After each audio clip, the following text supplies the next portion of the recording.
برطانوی مشہور گلوکار کیٹ سٹیونز ایک دن سمندر کی سیر سے لطف اندوز ہونے کے لیے سمندر پر پہنچا۔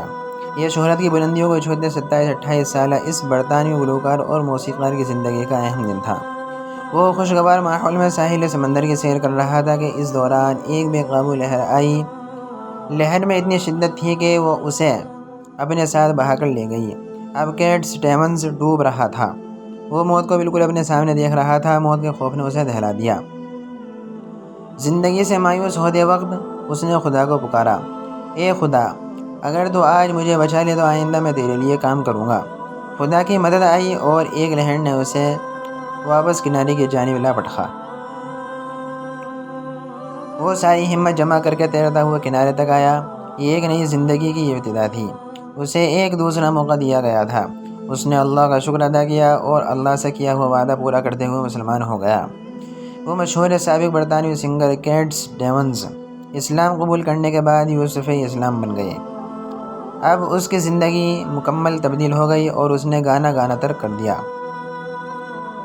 اور 5 وقت کا نمازی بن گیا۔ ایک دفعہ وہ ترکی کے دورے پہ اہلیہ کے ہمراہ آئے۔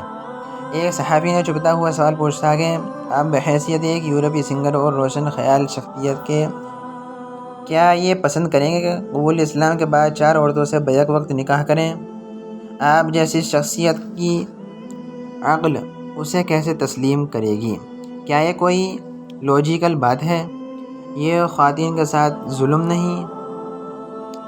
یوسف صاحب حسب عادت مسکرائے اور کچھ توقف کے بعد فرمایا کہ آپ کا یہ سوال میرے قبول اسلام سے پہلی حالت کے متعلق ہونا چاہیے، نہ کہ موجودہ حالت پہ۔ کیوں؟ اس لیے کہ اسلام سے پہلے میرے جن عورتوں سے تعلقات تھے ان کی درست تعداد بھی مجھے یاد نہیں، اور ان میں سے کتنی عورتوں سے میری کتنی اولاد ہوئی یہ بھی مجھے معلوم نہیں۔ وہ بچے کہاں اور کس حال میں ہیں میں کچھ نہیں جانتا۔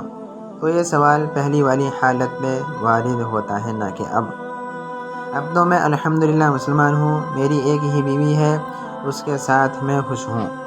اس کے ہوتے ہوئے دوسری شادی کا کوئی خیال بھی نہیں۔ اسلام نے کب مجھے پابند کیا ہے کہ مجھے دوسری شادی کرنی چاہیے؟ تیسری اور چوتھی کا سوال ہی نہیں۔ اگر بالفرض میں شادیاں کر بھی لوں تو اسلام نے بیوی اور اولاد کی تمام ذمہ داریاں نبھانے کا بھی مجھے پابند کیا ہے۔ اس پہ تو میرے دوست تجھے کوئی اعتراض اور پریشانی نہیں ہونی چاہیے۔ لیکن میرے ان بچے کی کوئی فکر نہیں جنہیں میں آج جانتا بھی نہیں۔ پتہ نہیں کہاں پل رہے ہیں یا زندگی سے محروم ہو چکے ہیں۔ کیا 4 بیویاں رکھ کر ان کی کفالت اور اولاد کی تربیت کرنا بہتر ہے یا سینکڑوں عورتوں کو استعمال کر کے ان سے ہونے والی اولاد سے لا تعلق ہونا اور انہیں اندھیری راہوں کے سپرد کرنا؟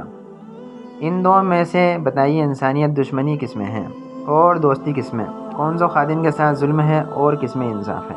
یہ سن کر نمرود کی طرح لبرل صحافی لاجواب ہو گیا۔